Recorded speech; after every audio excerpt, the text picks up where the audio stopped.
सनातन धर्म का पाखंडी बाबाओं ने बना दिया तमाशा। ब्रह्मा विष्णु महेश का होगा आज बड़ा खुलासा। शिव के पिता मंगल हैं। शिव के पिता है ब्रह्मा। शंकर जी के पिता का नाम शंकर ही है। एक प्रकार से शिव जी देवताओं की कैटेगरी में नहीं आते हैं। गजब बेइज्जती है। ऐसे मत बैठो, मेरा दिल बैठा जा रहा है, कुछ तो बोलो। महाराज रामपाल जी अंध भक्तों को इतना धोते रहते हैं, उसमें कुछ कहना नहीं। गरज रहा है आसमान, दहाड़ रहा है तत्व ज्ञान। जितने भी संत हैं अब इनको सोचना पड़ेगा, विवश कर दूंगा, ऑनलाइन रखूंगा, इन्हें जब तक यहाँ नहीं भर लेंगे। हड़कड़ाती हुई बिजलियों में सामने आएगा कौन?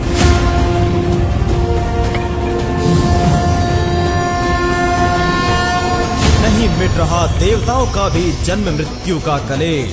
चाहे ब्रह्मा हो या विष्णु हो या हो मृत्युंजय वाला महेश।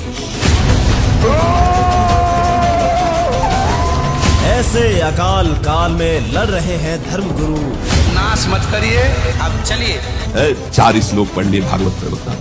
आखिर कैसे हो भक्ति शुरू? कि जब आप लोग ही भ्रमित हैं तो आप लोग हमें कैसे रास्ता दिखाते? भक्ति की बंजर भूमि में अब बीज डालेगा सबका जगत गुरु।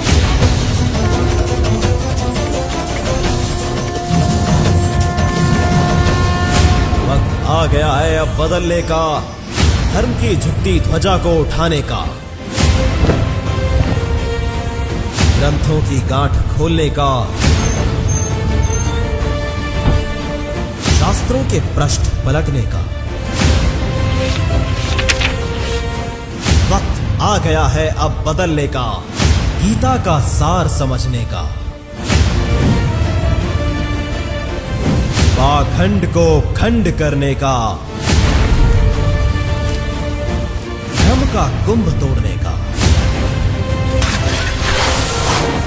सत्य का पलड़ा होता है भारी, सही समय का सब्र करो, सब्र करो।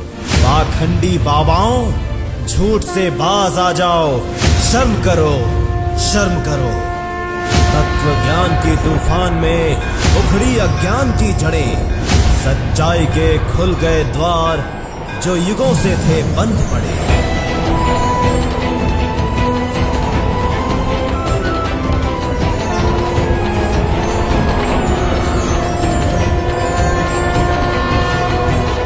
देखिए पाखंड पर प्रहार करने वाली वीडियो।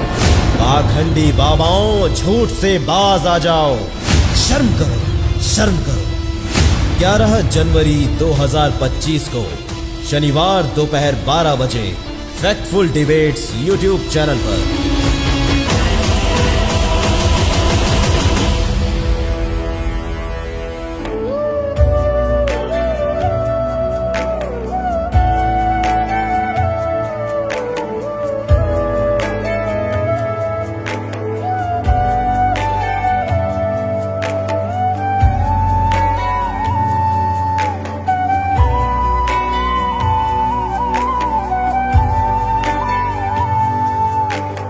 गीता अध्याय 15 के श्लोक 16-17 में 3 प्रभु बताए हैं। ये 3 प्रभु कौन हैं? किस प्रभु की शरण में जाने के पश्चात जन्म और मरण समाप्त हो सकता है? 3 प्रभुओं में सबसे उत्तम परमात्मा कौन है? कैसा है? उसका क्या नाम है? इन सभी गूढ़ रहस्यों को जानने के लिए अवश्य सुनिए जगत गुरु तत्वदर्शी संत रामपाल जी महाराज के अमृत वचन। नमस्कार दर्शकों, परमात्मा के प्रति विशेष प्रेम और आस्था रखकर अपनी दिनचर्या शुरू करते हैं सिख समाज के पुण्यकर्मी लोग। आज हम आपको जिस साधक की कहानी सुनाने जा रहे हैं वो भी इसी श्रद्धा के साथ अपने दिन को प्रारंभ करते थे। ये हैं कुरुक्षेत्र, हरियाणा के रंजीत सिंह जी 5 वाणियां व श्री गुरु ग्रंथ साहिब की गुरबाणी का पाठ नित्य रूप से किया करते थे। लेकिन अचंभे की बात यह है कि श्री गुरु ग्रंथ साहिब जी को ये पढ़ते जरूर थे, पर उन अमर वाणियों में लिखे गूढ़ रहस्यों को समझ नहीं पाते थे। काफी प्रश्न उठते थे, जैसे श्री गुरु नानक देव जी ने किस वाहे गुरु की ओर इशारा किया है और कौन से जब से सचखंड प्राप्ति हो सकती है।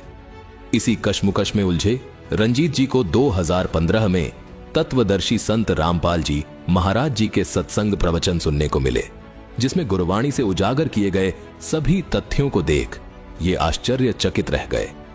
संत जी से नाम दीक्षा लेने के बाद रंजीत जी को वो गुरु मिल गया जिसके विषय में गुरु नानक जी ने कहा है, नानक कहे एक गल, नाम बिना सब चखना चाख। इन्हें वो भगवान मिल गया जिसके विषय में अंकित है आलम बड़ा कबीर। और सबसे बड़ा लाभ यह है कि रंजीत जी को उस दुखहर्ता भगवान की कृपा से बहुत सुख मिले हैं। अब आप स्वयं सुनिए रंजीत जी की मुंह जुबानी इनके जीवन की ये प्रेरणादायक कहानी। नमस्कार सर। सत साहब सर। सर क्या नाम है आपका? रणजीत दास जी। सर कहाँ से हैं आप? जिला कुरुक्षेत्र, तहसील पेहवा जी, हरियाणा से जी। सर संत रामपाल जी महाराज से नाम दीक्षा आपने कब ली? मैंने नाम दीक्षा जी 25 अक्टूबर 2016 में ली जी। सर संत रामपाल जी महाराज से नाम दीक्षा लेने से पहले आप क्या भक्ति साधनाएं करते थे? सर मैं सिख समाज से बिलोंग करता था। हम गुरु द्वारे के बगैर किसी और को नहीं मानते थे। हम गुरु ग्रंथ साहब को ही गुरु मानते थे और 5 बाणी का पाठ करता था। मैंने अमृत छका हुआ था और मैं कम से कम भी 30-32 साल से 5 बाणी का पाठ किया करता था और मैं किसी भी नशे पत्ते से नहीं था। सब इन बुराइयों से मैं अलग था और ये भक्ति मैं काफ़ी देर से मतलब इनकी कर रहा था। मेरे मन में ये बाणी पढ़ते हुए और ये भक्ति करते हुए मेरे अंदर काफ़ी सवाल थे जो मैं गुरबाणी में से मुझे मिलते थे, जो मेरे अमृत छकने के बाद मैच नहीं कर रहे थे। गुरु नानक देव जी की जो बाणी थी वो कुछ और कह रही थी और जो हम जो अपनाए हुए थे उससे मेल नहीं खा रहा था। तो परमात्मा की कृपा ऐसी हुई कि मैं 2015 से संत रामपाल जी महाराज जी का सत्संग देखने लगा टीवी के ऊपर। ऐसे मैं गुरबाणी सुना करता था। एक दिन परमात्मा संत रामपाल जी महाराज जी का सत्संग देखा और एक दिन ऐसा ही हुआ जी कि मैं गुरुजी गुरबाणी में से ही कुछ अंश कुछ शब्द बताने लगे तो मेरे जो सवाल थे उनके थोड़े थोड़े जवाब मुझे मिलने लगे। जैसे बाणी में मैं जपजी साहब का पाठ किया करता था, उसमें 5 परवान 5 प्रधान 5 पावे दरगाह मान 5 सोयदा रह जान, इस शब्द का मुझे बिल्कुल संतोषजनक कहीं से भी जवाब किसी ज्ञानी से किसी ग्रंथी से भी नहीं मिलता था। और जो गुरु नानक देव जी की बाणी थी उसमें जन्म मृत्यु का रोग है, इसको कटवाने के लिए गुरु नानक देव जी ने बाणी में जो लिखा हुआ है, बाणी में कहा था जे को जन्म मरण ते डरै 7 जना की सर नहीं पर है। तो मैं ये मेरे मन में सवाल होता था, गुरु नानक देव जी तो कहते हैं कि साधु को ढूंढ उसको, वो तुम्हें मरण मोक्ष से ये जन्म मृत्यु के रोग से छुटवा देगा। उस टाइम परमात्मा की कृपा हुई, बंदी छोड़ सतगुरु रामपाल जी महाराज 2015 में मुझे सत्संग देखने को मिला। मैं लगातार इन प्रोग्रामों को देखता रहा जिसमें संत रामपाल जी महाराज एक दिन भाई बाले वाली साखी खोल के दिखा रहे, जिसमें 547 सफ़े के ऊपर समुद्र की साखी आती है।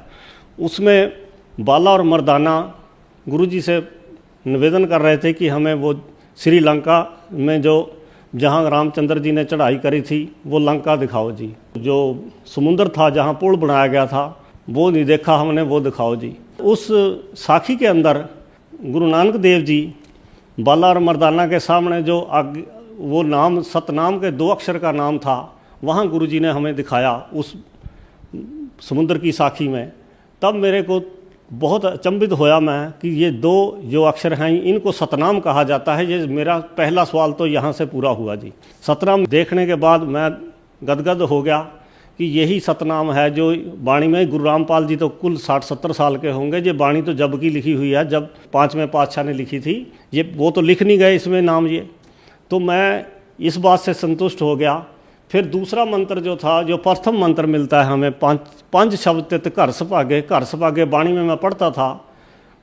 5 शब्द तित घर सभागे शब्द बाजे कला जित कर धारिया 5 दूत तुद वश कीते काल कंठ को मारिया। ये 5 शब्द कौन से हैं जो काल को भी कर देंगे, जो 5 दूतों से काम क्रोध लोभ मोह अहंकार से छुटा देंगे। तो वो शब्द भी मुझे एक दिन ऐसे दया हुई मालिक की 35 अखरी में गुरु जी अपने सत्संग में दिखा रहे थे। 35 अखरी में वो 5 मंत्र वो भी दिखाए। फिर मेरा सवाल था कमलों वाला, वो भी कमल गुरु जी ने जो पिंडे सो ब्रह्मंडे जी हमने पहले पढ़ रखा था गुरु नानक देव जी की वाणी में, फिर हमारे शरीर के अंदर ये कमल भी दिखा दिए गुरु रामपाल जी महाराज ने।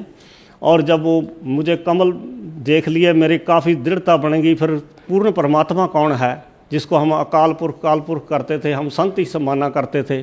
जब गुरुवाणी के अंदर, गुरु ग्रंथ साहब के अंदर कबीर साहब के बारे में गुरु नानक देव जी की जो वाणी थी वो दिखाई गई, 721 पृष्ठ पे लिखा था, यक गुप्तम पेश तो दरकून करतार, हक्का कबीर करीम तू बे परवरदिगार।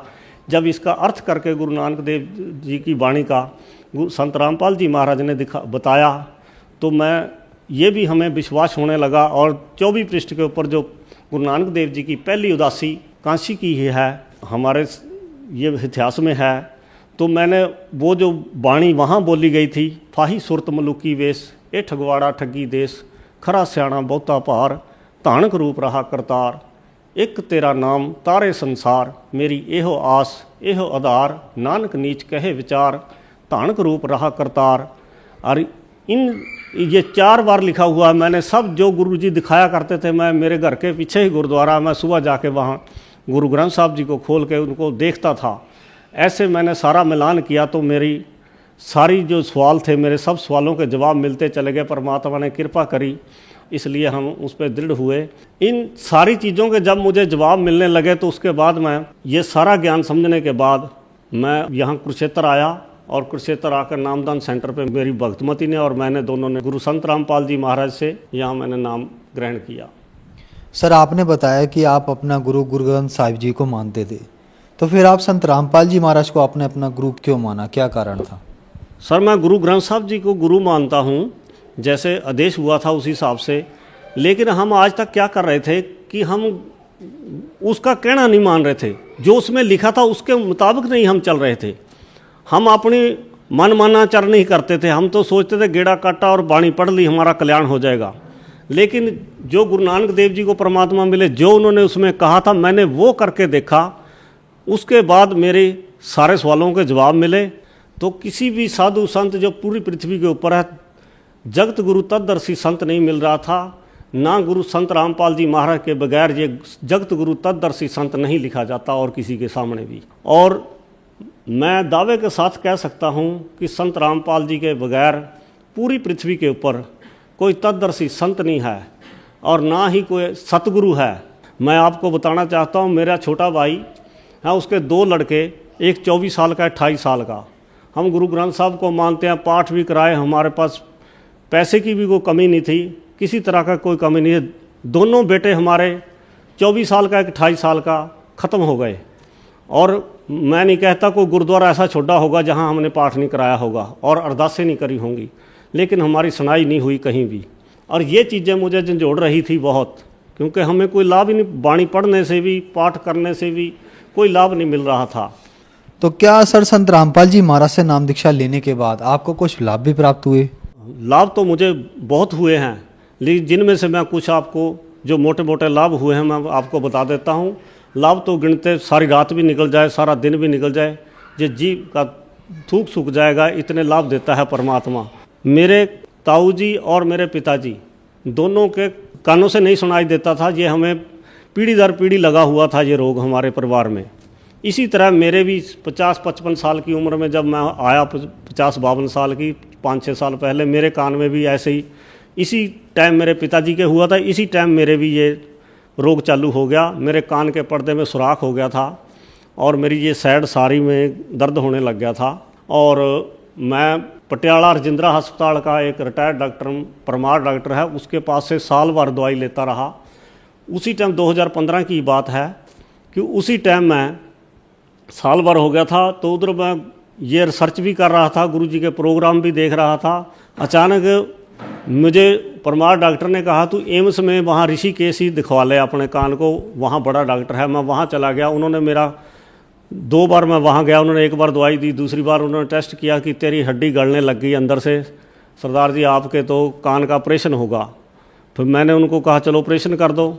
तो उस टाइम मैं इतना दृढ़ हो गया था। वैसे मुझे ये सारा पता लगा कि सतगुरु गुरु रामपाल के बगैर धरती पे कोई सतगुरु नहीं है और कबीर परमात्मा के बगैर कोई परमात्मा नहीं है और इस ज्ञान से आगे कोई ज्ञान भी नहीं है। इतना मैं दृढ़ हो चुका था।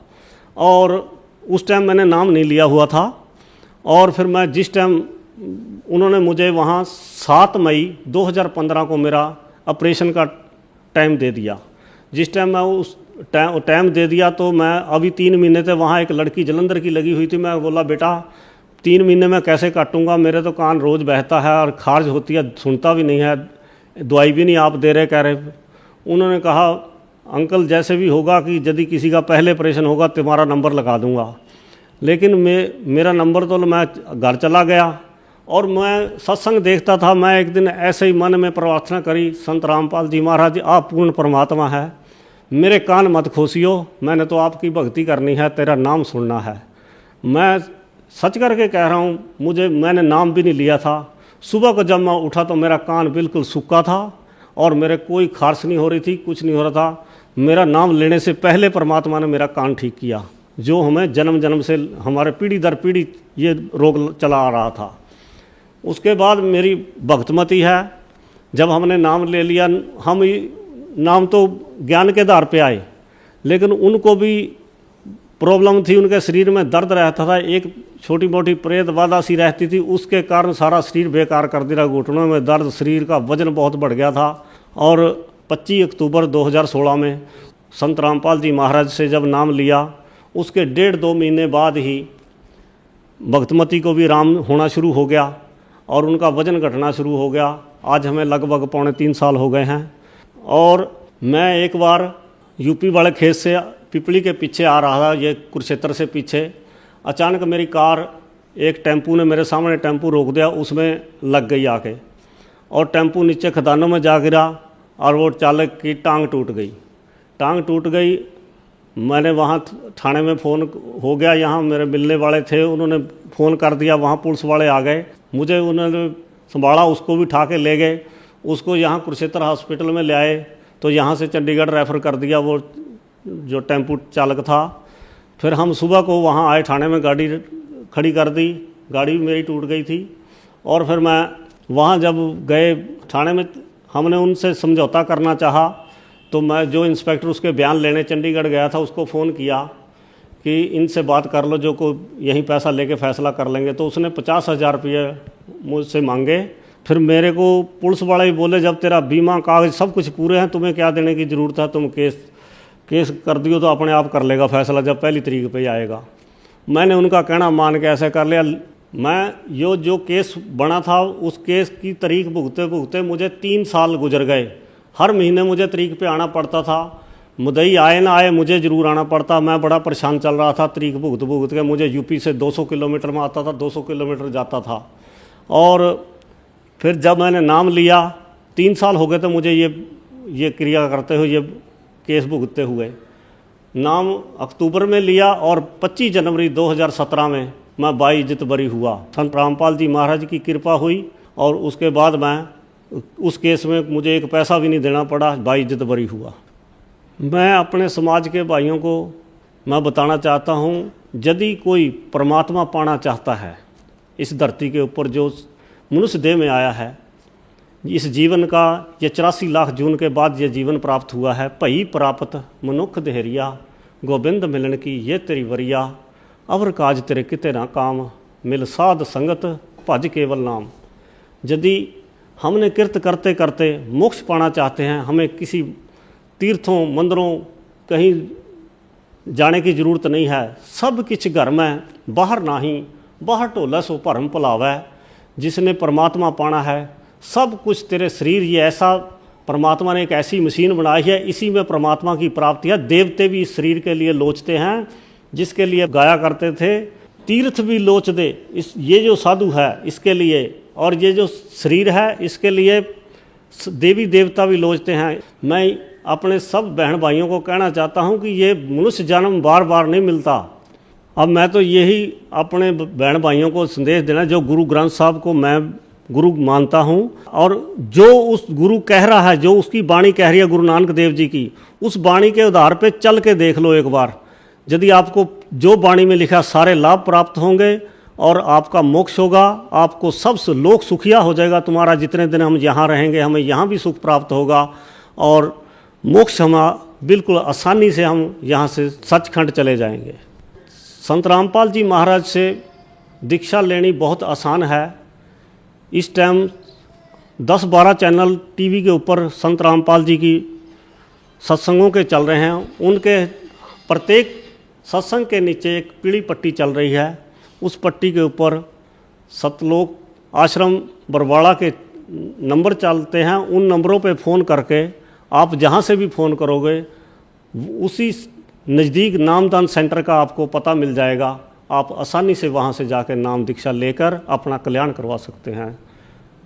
धन्यवाद सर। सत साहिब। दर्शकों, अभी आपने सुने संत रामपाल जी महाराज से दीक्षा प्राप्त करके सुखी हुए भक्त के अनुभव। अब देखिए जगत गुरु तत्वदर्शी संत रामपाल जी महाराज के मंगल प्रवचन। सचित्र मोटा टाइप, देवी पुराण, गीता प्रेस गोरखपुर से प्रकाशित, और जिसके अनुवादक हैं, संपादक हैं हनुमान प्रसाद पोदार और चमनलाल गोस्वामी। इनके 123 पृष्ठ पर परमात्मा ने कहा कि तीसरे स्कंद में विष्णु जी स्वयं देवी दुर्गा जी से कह रहे हैं, तुम शुद्ध स्वरूपा हो, ये सारा संसार तुम इसे उद्भासित हो रहा है।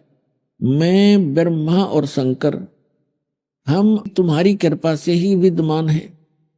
हमारा तो आविर्भाव माने जन्म तिरोभाव में मृत्यु हुआ करता है। हम अविनाशी नहीं है, केवल तुम ही अविनत हो, प्रकृति देवी हो।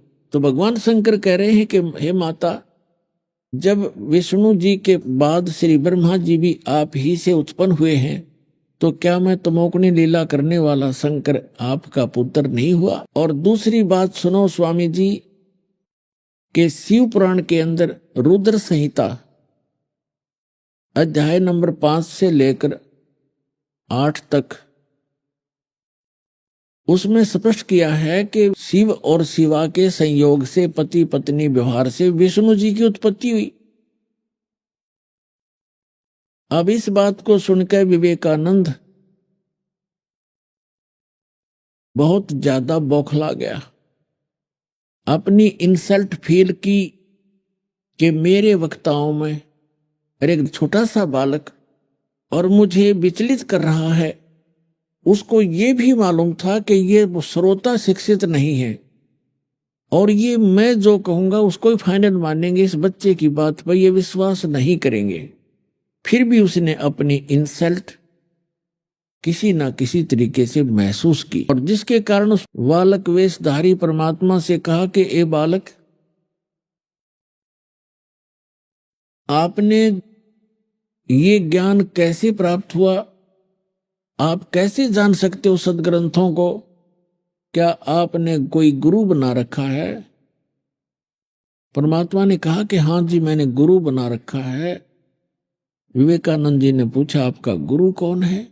कि जो आपका गुरु जी है वही मेरे गुरु जी हैं। विवेकानंद जी ने प्रश्न किया, आप किस जाति से हो? परमात्मा बोल नहीं पाए, उससे पहले वहां श्रोताओं ने कहा कि ये तो उस नीरू जुल्हे का पुत्र है और ये जहां जाता है वहां ऐसे ही सबके सामने टांग अड़ाता है। तब विवेकानंद ने विषय बदल दिया, अपने अज्ञान को छुपाने के लिए विषय बदल दिया और कहा, देखो रे लोगों, ये कितना झूठा है। ये धानक जुल्हे का पुत्र और मेरे पूज्य गुरुदेव जी को गुरु बता रहा है। मेरे गुरुदेव पता है कौन है? स्वामी रामानंद श्री 1008 पंडित स्वामी रामानंद जी महाराज। और तू जुल्हे का पुत्र, ए झूठे बालक, तुझे पाप लगेगा, तूने मेरे गुरु जी की बेइज्जती कर दी है ऐसी भरी सभा के अंदर। अब देखो रे लोगों, ए श्रोताओं, कल देखना गुरु जी के पास ले जाऊंगा इसको पकड़कर और गुरु जी से फिर इसको दंडित करवाऊंगा। अब परमात्मा अपने घर आगे शाम को ही पहुंच गया स्वामी रामानंद जी के पास। कौन? विवेकानंद पंडित जी। और जाके कहा, महाराज, हमारी तो नाक काट ली, हम तो कितबार मुंह दिखाण जोगे नहीं छोड़े, हम कैसे संसार में रह पाएंगे। रामानंद जी ने पूछा भी कारण बता बच्चा, क्या बात है। तो विवेकानंद जी ने कहा कि महाराज, एक नीरू नाम के जुल्हाए का पुत्र, कबीर नाम है उसका, और उसने तो बड़ी सभा में बेइज्जती करवा दी मारी।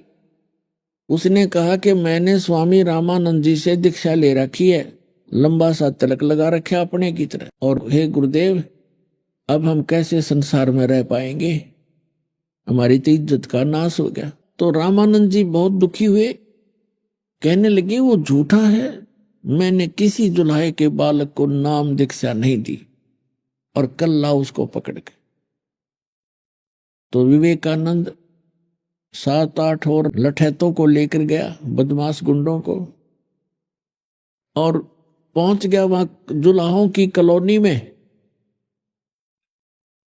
वहां जाके पूछने लगा कि यहाँ नीरू की झोपड़ी कौन सी है। तो उसी कॉलोनी के कुछ व्यक्ति और पुरुष और औरतों ने उनके आव भाव से जान लिया कि ये ठीक नीयत से नहीं आए और नीरू की झोपड़ी पूछ रहे हैं। तो उनमें से एक दो ने जाके, स्त्री पुरुष ने पहले ही आगाह कर दिया उस नीमा को कि आज कुछ व्यक्ति अच्छी नीयत से नहीं आए हुए हैं कॉलोनी में, और आपका घर पूछ रहे हैं, हाथ में लठ ले रखे हैं, डंडे ले रखे। तो नीमा के मन में उसी समय आ गया कि ये कबीर है जो बच्चा, ये इन ब्राह्मणों को छेड़छाड़ करता ही रहता है, और मैंने इसको बहुत समझा लिया, ये मानता नहीं। तो परमात्मा सोए हुए थे, वो तो सुबह सुबह पहुंच गए। नीमा ने उस बच्चे बालक भगवान को उठाया और कहा, बेटा तूने किसको क्या कह दिया, कुछ ऐसे निकम्मे व्यक्ति एक ब्राह्मण के साथ आए हुए हैं, तो बेटा ऐसे कर, झोपड़ी के पीछे छुप जा, मैं तेरे ऊपर कुछ कपड़े वपड़े गुज्जड़ ऐसे पुराने जराने डाल दूंगी, तू बोलिए मत बेटा। तो ऐसे नीमा ने परमात्मा को पीछे ले जाके झोपड़ी के वहां लिटा दिया, उसके ऊपर ऐसे पुराने फटे कपड़े और कोई ऐसा डाल दिया जैसे महसूस ना हो कि यहां बालक छुपा है। तब तक वो आ गए वहां पर विवेकानंद और उसके सारे साजंदे, और कहने लगे तेरा बेटा कहाँ है, उसको बाहर निकाल। तो हाथ जोड़ करके नीमा कहने लगी, मेरे बच्चे ने क्या कोई कसूर कर दिया, कोई गलती कर दी, मैं धमका दूंगी, खुरका दूंगी, आगे नहीं करेगा ब्राह्मण। वो माना नहीं, नहीं निकाल उसको बाहर, गुरुजी के पास ले जाएंगे, उसके वहां सजा दिलाएंगे। अब वो मना करती रही, वो अंदर घुस गए, वो मस्टंडे विवेकानंद के आदेश अनुसार के पकड़ के ले आओ उसको। अंदर गए झोंपड़ी में, चारपाई थी, कुछ वो उठा पटक कर दी सारी, देख ढूंढने के लिए, और माई हाथ जोड़कर गिड़गिड़ा रही है कि मेरा बच्चे ने क्या गलती कर दी, मैं समझा दूंगी। परमात्मा ने सोचा ये मां को दुखी गना करेंगे, झोंपड़ी से बाहर से आवाज लगाई, सब कपड़े हटाकर खड़ा हो गए और कहा, विवेकानंद ए पंडित जी, मैं झोंपड़ी के पीछे खड़ा हूं। अब वो भाग करके पीछे गए, परमात्मा को पकड़ लाए बाजू से। अब मां की ममता थी, क्योंकि बच्चा जो साथ रहा बचपन छोटा सा लाए थे उठा के, उसमें मोह विशेष बन गया था, और बच्चे को छुड़वाने के लिए उनके हाथ पकड़ लिए दोनों, और बच्चे को सीने से लगा रही है, छोड़ दो मेरे बालक को, छोड़ दो मेरे बच्चे को। उन मस्टंडों ने लठ मारे उस माई के हाथों पर, और जब पीट पीट कर अचेत कर दिया तब उसने उनके हाथ छोड़े। इस शोर शराबे को सुनकर नीरू भी भागा आया, उसने भी बच्चे को छुड़वाने और कारण जानने की कोशिश की, उसको भी पीट डाला और जबरदस्ती ले गई। जैसा कि आप जी को सचित्र मोटा टाइप देवी भागवत देवी पुराण के आपको छठे सगंध 414 पृष्ठ पे बताया, व्यास जी ने बताया जन्मे जे को कि हे राजन, जो सतयुग त्रेता द्वापर में राक्षस समझे जाते थे, ऐसे तो कलयुग के ब्राह्मण हैं। इनका दया नाम की चीज नहीं, ज्ञान इनके पास नहीं, झूठ बोलना, छल कपट करना इनका मूल उद्देश्य बन गया। तो वो उन्होंने साबित कर दिया। कुछ देर के बाद दोनों होश में आए। कॉलोनी के लोगों ने उठाकर उनको घर पर डाला। दोनों दर्द के कारण कर्रा रहे हैं और कबीर कबीर कर रहे हैं।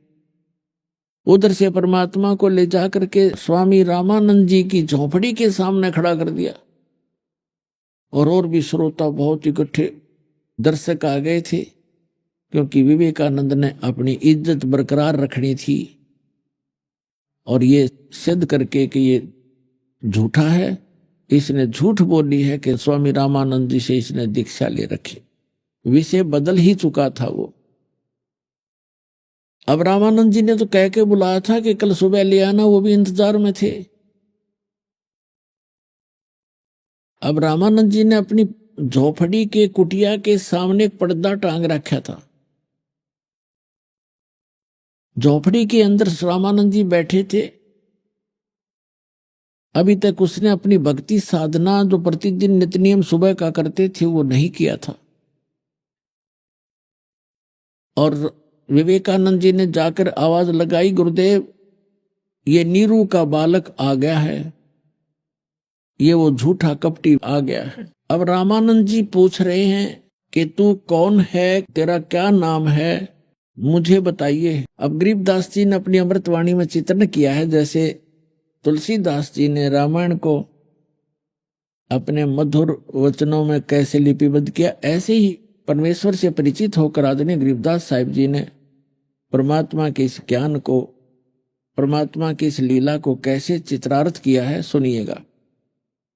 आडा पर्दा लाए कर रामानंद भोजनते, दास गरीब कुलंग छवि वो अदर ढाक को दंते। गरीबदास जी कह रहे हैं कि झोपड़ी के कुटिया के गेट पर पर्दा लटका के झोपड़ी के अंदर से बात कर रहे हैं बाहर खड़े कबीर परमात्मा से, ये दिखाने के लिए कि मैं नाम दीक्षा देना तो बहुत दूर है, मैं इन दुल्हों की शक्ल भी नहीं देखता, सुबह सुबह मैं इनको अपना कपड़ा भी टच नहीं करने देता। ये शो करने के लिए, ये सिद्ध करने के लिए, दिखाने के लिए परमात्मा तो बाहर खड़े हैं। झोपड़ी से रामानंद जी झोपड़ी के अंदर से पर्दा बीच में है, बातें प्रश्न उत्तरी हो रही है भगवान और उस आत्मा की। परमात्मा और आत्मा की कैसे चर्चा होती है, कबीर परमात्मा से वो तुच्छ जीव रामानंद जी कैसा व्यवहार करते हैं बगैर ज्ञान के। और जब ज्ञान होगा, जब देखना उस 104 वर्ष के वृद्ध की क्या स्थिति होगी उस परम पिता के सामने। गरीबदास साहिब जी कहते हैं, आडा पर्दा लाए कर रामानंद भोजनत, दास गरीब कुलंग छवि ही अदर ढाक को दंत। जैसे मृग कूदा कर कहते झोपड़ी के अंदर पां पीटा है क्रोध में, और बाहर के लोगों ने सुने आवाज जोर की, पैरों की भी मुख से बोल रहा कड़वे कड़वे वचन। गरीबदास जी कहते हैं ऐसे कूदा जैसे मृग कूदा करे, पां पीटा अंदर से, और क्या बोले, कौन जात कुल पंथ है और कौन तुम्हारा नाम है, गरीबदास आदीन गति फिर बोलत हैं बलि जाऊं मैं। रामानंद जी ने पूछा कि कौन तुम्हारी जाति है और कौन तुम्हारा पंथ और कौन तुम्हारा नाम है। अब गरीबदास जी कहते हैं परमात्मा इस प्रश्न के उत्तर में जैसे एक शिष्य अपने गुरुदेव के सामने विनम्र होकर के बातें करता है, तो क्या बताते हैं, रामानंद जी ने पूछा कौन जात कुल पंथ है, कौन तुम्हारा नाम है, दास गरीब आधीन गति फिर बोलत है बलि जाऊं मैं, कि बलिहारी जाऊं परमात्मा के ऊपर। गरीबदास जी कहते हैं इतने अधीन होकर बोले, क्या बोले, ये वचन उन्होंने बड़े प्यार से कहे जैसे नम्रता से कहा करते हैं, जैसे अभिमान से नहीं, क्या कहा, जात हमारी जगत गुरु और परमेश्वर है पंथ, दास गरीब लिखत पढ़े मेरा नाम निरंजन कंत। अब ये रामानंद जी जितने भी ऋषि महर्षि थे, ये इस परमात्मा को, ब्रह्म को ही निरंजन कहा करते थे।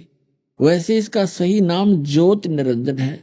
निरंजन का अर्थ होता है माया रहित परमात्मा, निरंजन। अब हम गलती से इस काल को निरंजन मान रहे थे। ये है ज्योत निरंजन, ज्योति निरंजन, माया सहित ये भगवान स्वामी है। और ये वास्तव में निरंजन अर्थ का होता है परम पिता का। लेकिन जैसे यहां ब्रह्म बोलते हैं, ब्रह्म, और ब्रह्म को ही ये संपूर्ण परमात्मा मानते, वैसे ब्रह्म शब्द पर्याप्त है। ब्रह्म का अर्थ ब्रह्म कहो, प्रभु कहो, स्वामी कहो, राम कहो, खुदा कहो, गॉड कहो, अल्लाह कहो। लेकिन इनकम्प्लीट ब्रह्म भी है, इसलिए पूर्ण ब्रह्म कहना पड़ता है। यहाँ के लोक वेद में ब्रह्म ही सुप्रीम पावर प्रसिद्ध हो रहा था। तो यहाँ परमात्मा कहते हैं कि मैं ही वो ब्रह्म हूं, परमात्मा हूं। रामानंद जी इस बात से घने दुखी हो गए। एक दानक का लड़का, दानक जुलाहे का बालक, अपने आप को भगवान कहता है, इसको शर्म नहीं आती। फिर गालियां देनी शुरू कर दी रामानंद। अब परमात्मा क्या बताते हैं, जात हमारी जगत गुरु परमेश्वर है पंथ, दास गरीब लिखत पढ़े मेरा नाम निरंजन कंत। कंत माने मालिक, पति, दुल्हा। मैं सारी सृष्टि का स्वामी हूं, सारी सृष्टि का पति हूं, वो निरंजन हूं। और जात, मेरी जाति पूछते हो तो मैं जगत गुरु हूं, सारी सृष्टि को ज्ञान देने के लिए अब आया हूं। और मेरा पंथ पूछते हो, जैसे कोई विष्णु पंथी है, यानी विष्णु जी के ही मार्ग को, उसकी विधि को बताने वाला, उसकी भक्ति विधि, उसके ज्ञान से परिचित। कोई शंकर पंथी है, शिव का उपासक। जैसे कोई ये ब्रह्मा कुमारी पंथी है, और कोई इस राधा स्वामी पंथी है। तो उन पंथी का अर्थ होता है, पंथ का अर्थ होता है आप किस परमात्मा के ज्ञान का प्रदर्शन करते हो, पथ प्रदर्शन करते हो। तो परमात्मा कहते हैं मेरा पंथ पूछता है तो मैं परमेश्वर के पंथ को बता रहा हूं, उसके मार्ग को बताने के लिए आया हूं, उसके पाने की विधि बताने आया हूं। वो तो स्वयं ही थे। अब जैसे श्रीमद् भगवद गीता अध्याय नंबर 15 के श्लोक नंबर 1 से 4 और 16-17 में तकरीबन सृष्टि रचना का कंसेप्ट क्लियर हो जाता है। जैसे आपको अभी दिखाया था, उल्टा लटका हुआ संसार रूपी वृक्ष, ऊर्ध्व मूलम अधः शाखम अश्वत्थम प्राहु अवम छंदासी यस्य प्रणानी ये तम वेद से वेदवित। उल्टा लटका हुआ संसार रूपी वृक्ष है, ऊपर को जड़ है, नीचे को तीनों गुण रूपी शाखा है, और पत्ता आदि इसके संसार है। पत्ते ही जो जीव जंतु समझो। तो इसको जो जानता वो तत्वदर्शी संत है, इसके सारे भाग विभाग जानता। फिर बताया है कि 15वें अध्याय के 16-17 में 3 पुरुष बताए, एक सरपुरुष, एक अक्षर पुरुष। सरपुरुष तो ये ईश कहो, सरपुरुष कहो, ईश कहो। अक्षर पुरुष आपको बता दिया, वो डार, वो तना है, और सरपुरुष उसकी डार है।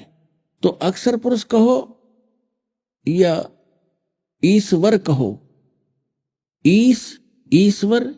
और तीसरे नंबर का 8वें अध्याय के प्रथम श्लोक में अर्जुन ने पूछा कि आप जी ने 7वें अध्याय के 29वें श्लोक में जिस तत्ब्रह्म की जानकारी दी है कि उसको जानने के बाद प्राणी केवल जरा और मरण से छूटने का ही प्रयत्न करता है, इस संसार की किसी वस्तु की डिमांड नहीं करता।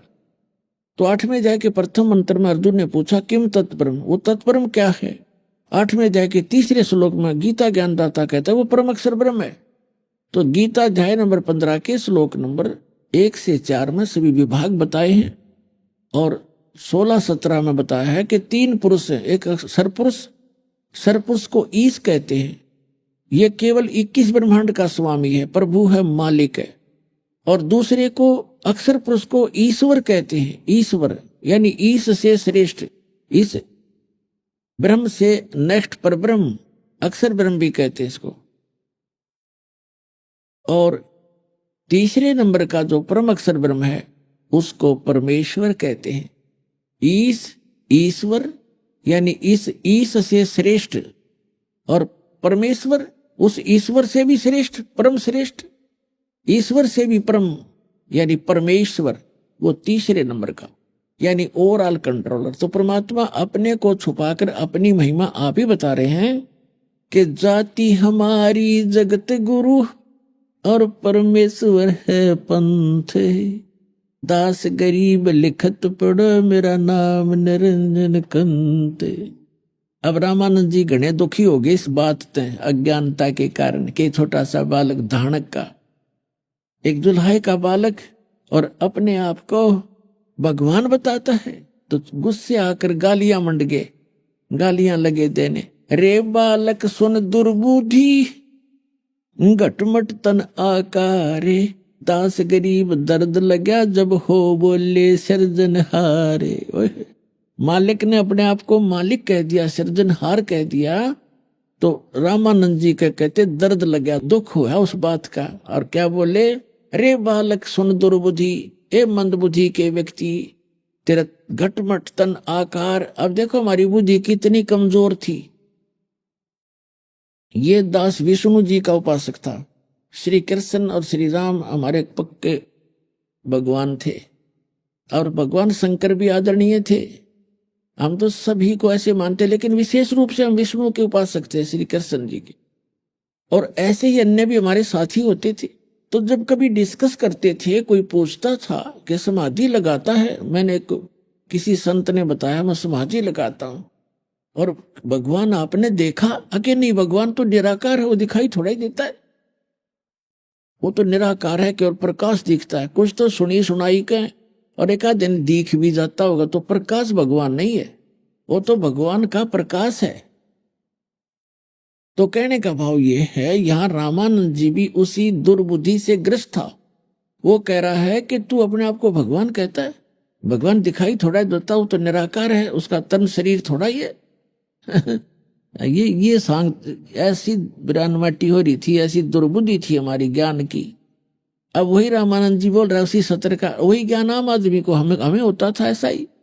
तो क्या कहते हैं, रे बालक सुन दुर्बुद्धि घटमट तन आकारे, गरीब दास दर्द लगा हो बोले सृजनहार। ए दुर्बुद्धि बालक, तेरा शरीर दिखाई देता है, तेरा आकार है, तो अपने आप को भगवान कहता है।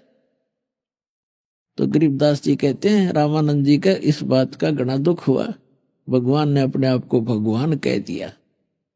तुम मोमन के पालेवा जुल्हे के घर बासे, दास गरीब अज्ञान गति एता दृढ़ विश्वास। और कॉन्फिडेंस से बोल रहे भगवान कि तुम मोमन के पालवा, तो एक मुसलमान के घर तेरी परवरिश हो रही है, ऐसे कहते हैं ना, यानी बहुत ओछी बुद्धि से संबोधित कर रहे रामानंद जी, ये जानकर कि तू एक धानक और मुसलमान के घर में तू पल रहा है, और तेरा जुल्हाई के घर निवास है, और अपने आप को तू भगवान बताता है। तुम मोमिन के पालेवा, तेरा जुल्हे के घर बासे, दास गरीब अज्ञान गति एता दृढ़ विश्वासे।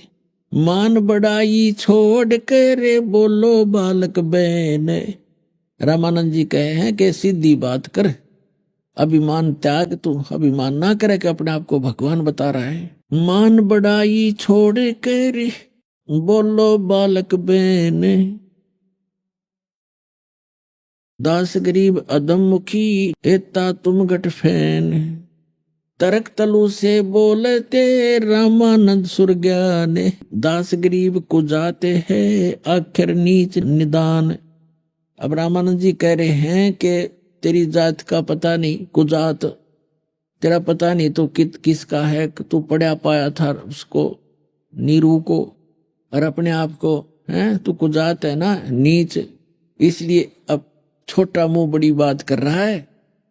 तर्क तलु से बोलते रामानंद सुरज्ञान, दास गरीब कुजात है आखिर नीच निदान। ये शब्द रामानंद जी कह रहे हैं कि आखिर ना तो नीच जात का, इसलिए छोटा मुंह बड़ी बात बकवास कर रहा है, अपने आप को भगवान कह रहा है। पर नरक तो को नहीं तू नीच कुलीन कुजात। दास गरीब अकल बिना तैजे कही क्या बात। बिना दिमाग के तने यह बात क्या कह दी, अपने आप को भगवान कह रहा है। रामानंद जी का तो घना गुस्सा हो गया ना इस बात का। अब परमात्मा क्या कहते हैं, हाय हाय, मैं के बदन खुलासे करे सुन स्वामी परवीन। यानी गुरुजी धमका रहे हैं, गालियां दे रहे हैं, और एक सुयोग्य शिष्य की भूमिका करते हुए भगवान हाथ जोड़कर खड़े हैं ऐसे। और क्या कहते हैं, अंदर से खुशी है, गुरुजी डांट मार रहे हैं, और जो निकम्मा शिष्य होगा गुरुजी धमकाओगे तो दुख मानता है, और सुयोग्य शिष्य होगा कि गुरुजी तो हमारे हित के लिए ही खुरकाते धमकाते हैं, हमें दिखाने के लिए। हालांकि गुरुजी गलत धमका रहे थे, गलत खुरका रहे थे, भगवान ही थे वो तो, फिर भी एक सुयोग्य शिष्य की भूमिका करते हुए कहते हैं, मैं के बदन खुला से कह रे सुन स्वामी परवीन। दास गरीब मनी मरे मैं आजिज अधीन। मैं आपका आजीज हूँ, आपका नौकर हूँ, आपके अधीन हूँ, मेरा अहंकार नहीं है। और फिर क्या बताते हैं, ए स्वामी सृष्टा में और सृष्टि हमारे तीरे। दास गरीब अधर बसू मैं अवगत सत कबीर। मैं अवगत गत से पहरे इन चार वेद से दूर। दास गरीब दसों दशा में सकल सिंध भरपूर। सकल सिंध भरपूर हूँ खालिक हमारा नाम। दास गरीब अजात हूँ ते जो कहा बलि जाऊं। अब परमात्मा कहते हैं कि मैं सारी सृष्टि के रचने वाला हूँ। एक 5 वर्ष का बालक और ऐसे हाथ जोड़े खड़ा है बाहर, पर्दे से बाहर, और कह रहा है कि ए स्वामी, हे मालिक, मैं सृष्टा हूँ, सारी सृष्टि के रचने वाला, और ये सृष्टि हमारे तीर, और मैं ऊपर रहता हूँ अवगत सत कबीर। फिर कहते हैं सकल सिंध भरपूर हूँ और खालिक मेरा नाम, और दास गरीब अजात हूँ, मेरा जात पात नहीं है दाता। फिर भी आपने जो कहा, मुझे कुजात कहा, नीच कहा, तो मैं बलि जाऊं आपके ऊपर। आपने जो कहा मुझे आपने ऐसा ही जाना होगा, मैं ऐसा ही होऊंगा। लेकिन मैं जो कह रहा हूं वह सत्य है कि मैं सारी सृष्टि का रचने वाला हूं।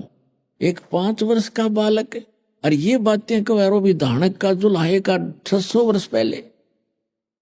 तो पुण्यात्माओं, बुद्धि सुलभ कर जा आदमी की कि भगवान हो सकता है।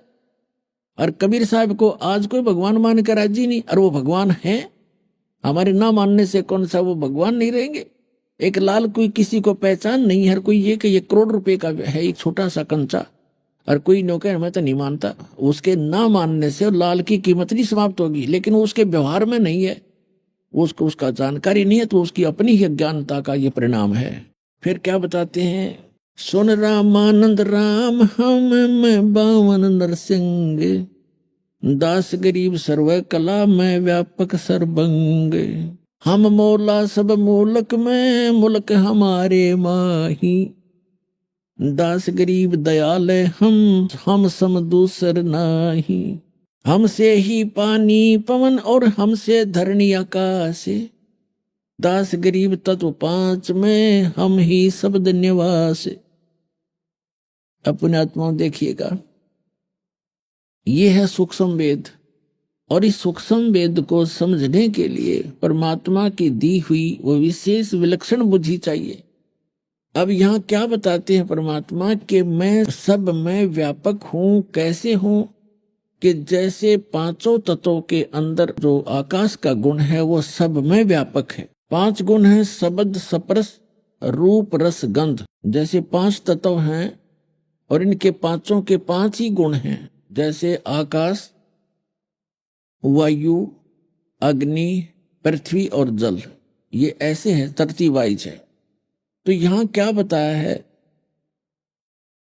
कि जैसे आकाश का गुण है शब्द, अब जैसे इस पूरे ब्रह्मांड को परमात्मा ने ऐसे बंद कर रखा आकाश से, यदि ये आकाश से बंद ना कर रखा हो, चारों तरफ से कति बिल्कुल बंद ना कर रखा हो, तो हम एक दूसरे की आवाज नहीं सुन सकते। यहां शब्द काम नहीं कर सकता।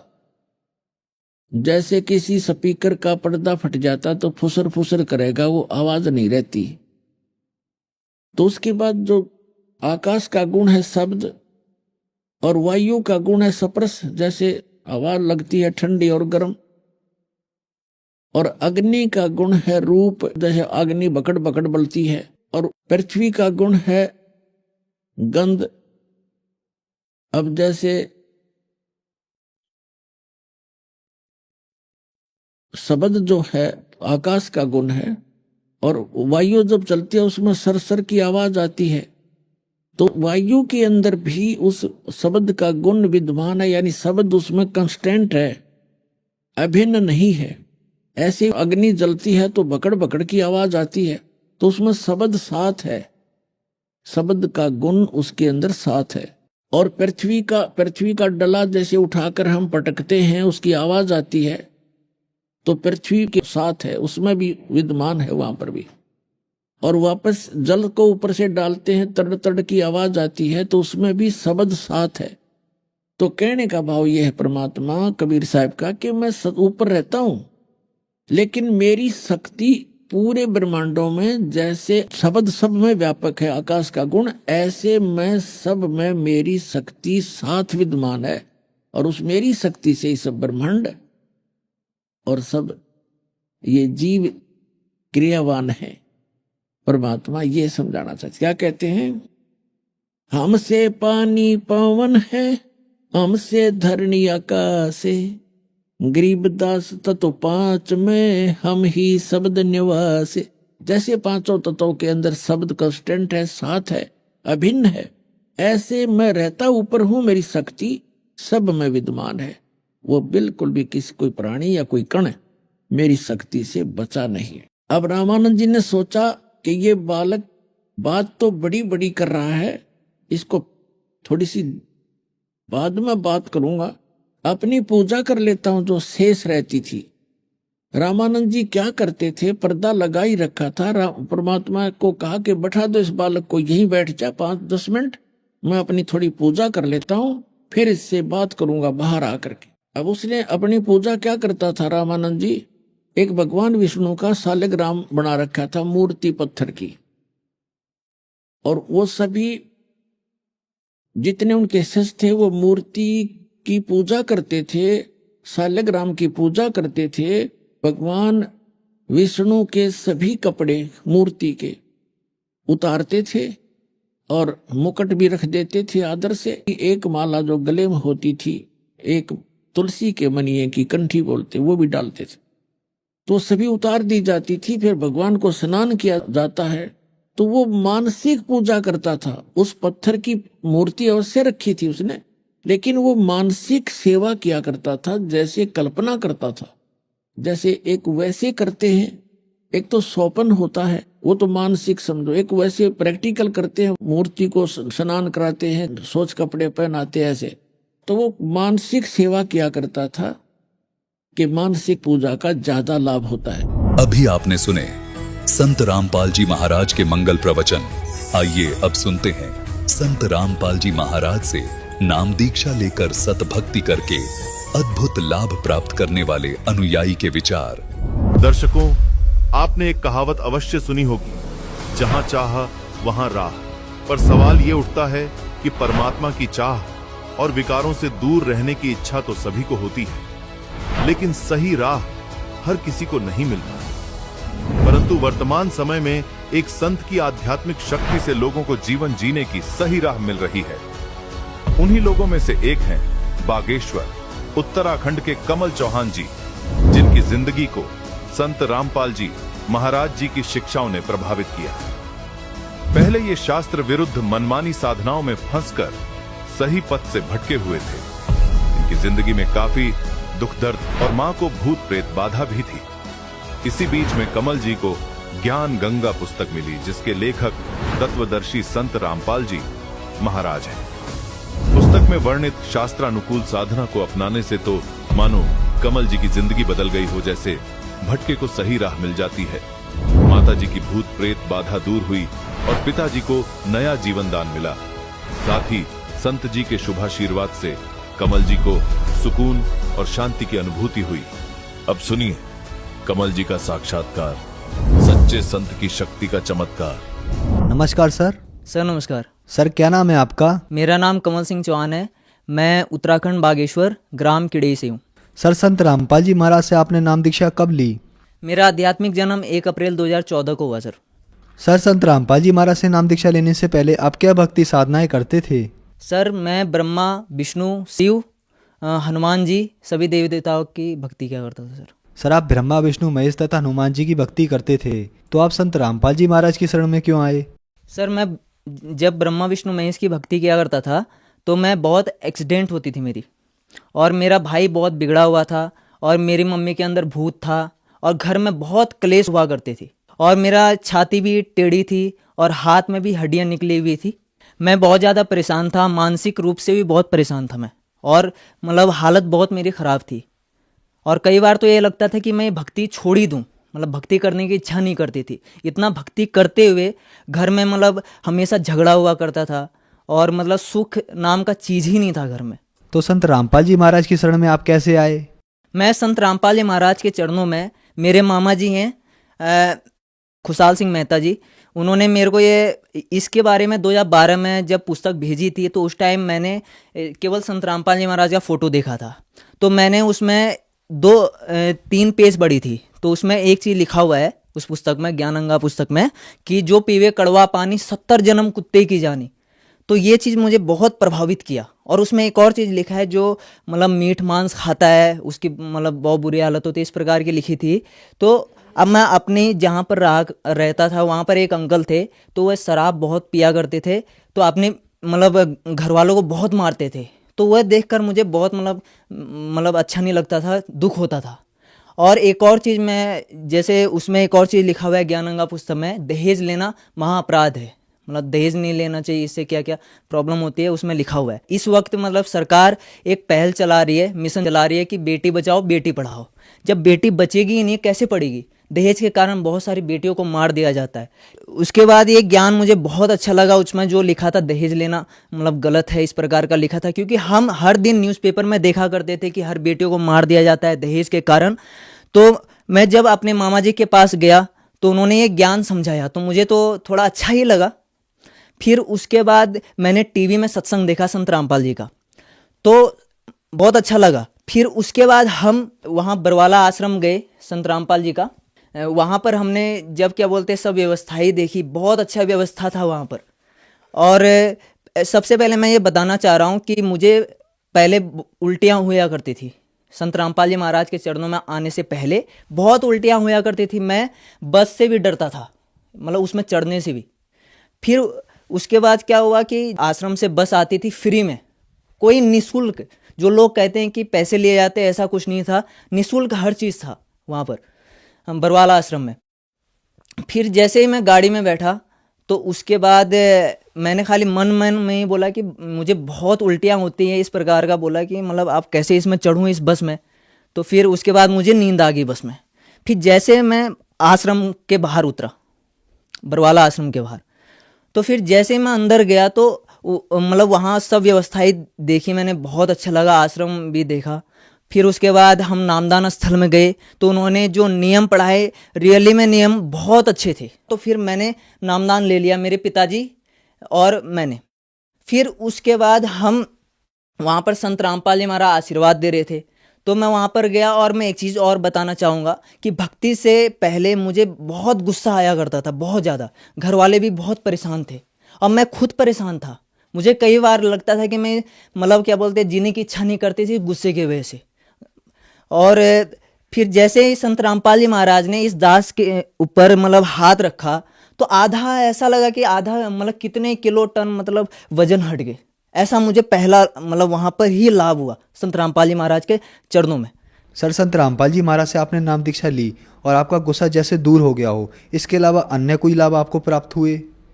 सर, अन्य लाभ ये है कि मुझे 6 महीने पहले की बात है, मेरी पहले नस चढ़ा करती थी, मतलब पैर में, और सभी जानते हैं नस चढ़ने में कितनी बुरी हालत होती है। मेरे हफ्ते में 3 दिन नस चढ़ जाती थी और मैं उससे बहुत परेशान था, मतलब संत रामपाल जी महाराज के चरणों में आने से पहले। और जैसे ही मैंने भक्ति ली, उसके बाद क्या बोलते हैं, मेरा नस जैसे ही चढ़ा, फिर उसके बाद बेहोश हो गया मैं, मतलब मेरे पैर में नस चढ़ गई थी और सभी जानते हैं कि नस चढ़ने से कितनी बुरी हालत होती है। तो हफ्ते में 3 दिन मेरी नस चढ़ जाती थी। एक तो उस चीज़ से परेशान था, तो संत रामपाल जी महाराज के चरणों में आने के बाद मेरा ये नस जो चढ़ती थी पैर में, वह ठीक हो गया।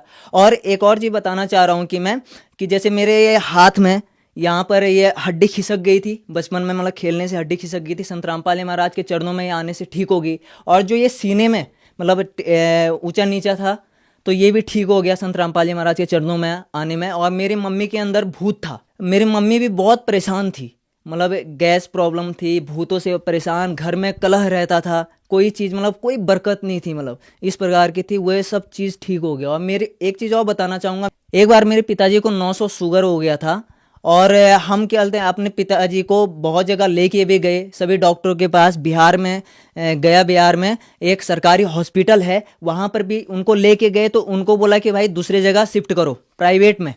तो गया मैं, एक एम्स हॉस्पिटल है, तो वहाँ पर ले जाया गया, तो उन डॉक्टर ने भी बोला कि भाई ये कोमा में जाएंगे, क्योंकि आप सभी जानते हैं 70 से 140 के बीच शुगर होता है, और कहाँ 900 चला जाए तो वह तो मरने के कगार में होता है। लेकिन उस टाइम उनको डॉक्टरों ने सभी ने मना किया कि ये नहीं बच सकते। फिर मेरे मामा जी ने संत रामपाल जी महाराज के आश्रम में फ़ोन किया और संत रामपाल जी का आदेश आया कि आपके पिताजी ठीक हो जाएंगे।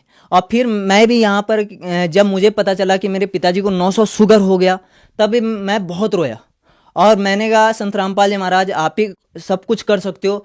तो फिर संत रामपाल जी महाराज जी के दया से मेरे पिताजी ठीक हो गए और उनका जो शुगर है वह नॉर्मल आ गया। सर, संत रामपाल जी महाराज से अगर किसी को जुड़ना है तो उसे क्या करना होगा? सर, संत रामपाल जी महाराज से अगर जुड़ना है तो आप मतलब सभी चैनलों में सत्संग आते हैं, टोटल 11 चैनल हैं, सभी में सत्संग आते हैं, उसमें पट्टी दी हुई रहती है, नीचे पट्टी आती है, उसमें नंबर दिए हुए हैं, उन नंबरों से अपने नज़दीकी नामदान केंद्रों के बारे में पता करें और नाम दीक्षा ले और अपना मनुष्य जीवन सफल करें। धन्यवाद सर। सर नमस्कार।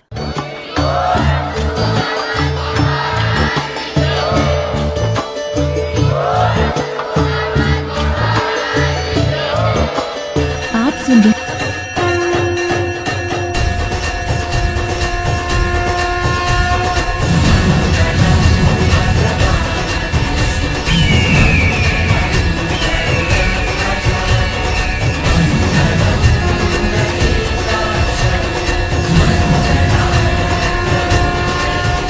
सनातन धर्म का पाखंडी बाबाओं ने बना दिया तमाशा। ब्रह्मा विष्णु महेश का होगा आज बड़ा खुलासा। शिव के पिता मंगल हैं। शिव के पिता है ब्रह्मा। शंकर जी के पिता का नाम शंकर ही है। एक प्रकार से शिव जी देवताओं की कैटेगरी में नहीं आते हैं। गजब बेइज्जती है। ऐसे मत बैठो, मेरा दिल बैठा जा रहा है, कुछ तो बोलो। महाराज रामपाल जी अंध भक्तों को इतना धोते रहते हैं, उसमें कुछ कहना नहीं। गरज रहा है आसमान,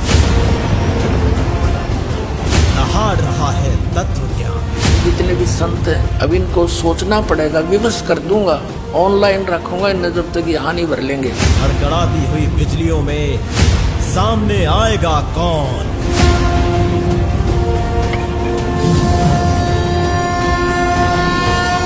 नहीं मिट रहा देवताओं का भी जन्म मृत्यु का कलेश। चाहे ब्रह्मा हो या विष्णु हो या हो मृत्युंजय वाला महेश। ऐसे अकाल काल में लड़ रहे हैं धर्म गुरु। नाश मत करिए, अब चलिए। 4 श्लोक पढ़िए भागवत प्रवक्ता। आखिर कैसे हो भक्ति शुरू? कि जब आप लोग ही भ्रमित हैं तो आप लोग हमें कैसे रास्ता दिखाते हैं? भक्ति की बंजर भूमि में अब बीज डालेगा सबका जगत गुरु।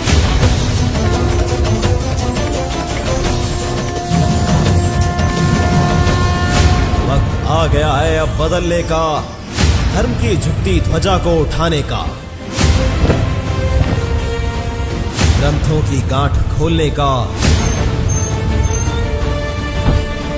शास्त्रों के पृष्ठ पलटने का। वक्त आ गया है अब बदलने का, गीता का सार समझने का, पाखंड को खंड करने का, भ्रम का कुंभ तोड़ने का,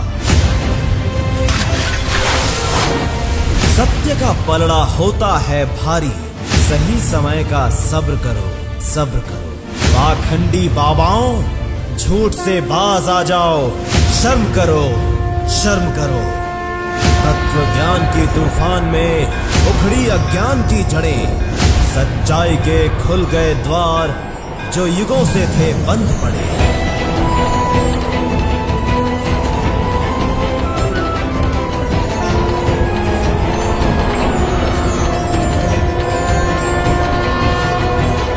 देखिए पाखंड पर प्रहार करने वाली वीडियो। पाखंडी बाबाओं, झूठ से बाज आ जाओ, शर्म करो, शर्म करो। 11 जनवरी 2025 को शनिवार दोपहर 12 बजे फैक्टफुल डिबेट्स यूट्यूब चैनल पर।